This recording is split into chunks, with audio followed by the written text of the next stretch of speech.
So hello everyone, myself Advocate Gautam Arswal, associate with Dialyzy. Welcome to Dialyzy. Today in this video, I'm gonna discuss with you and we're gonna understand what is the Hindu Succession Act of 1956 all about.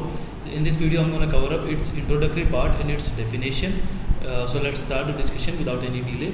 So the Hindu Succession Act of 1956 is an act relating to succession and inheritance of property.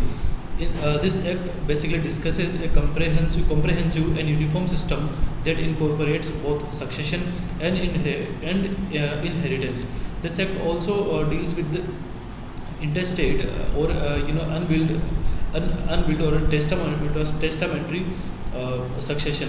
Therefore, this act combines all the aspects of Hindu succession and brings them into its ambit. This in this discussion further we are going to explore. So the rules of Hindu personal law are heavily dependent on the two schools properly known as Mitakshara school and Dayabhaga school.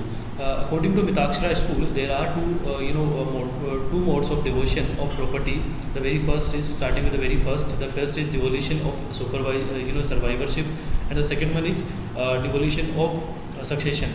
The rule of survivorship is only applicable with aspect to joint family property or co-partnership property.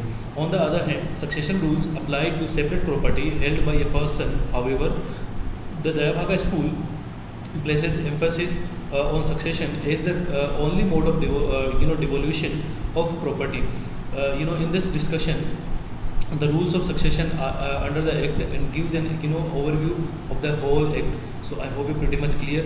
See you on the next video with some more information. But before that, if you are new on this channel, don't forget to subscribe the channel Dialyzy, because we always come with some business ideas and legal content on the same channel. See you on the next video with some more information.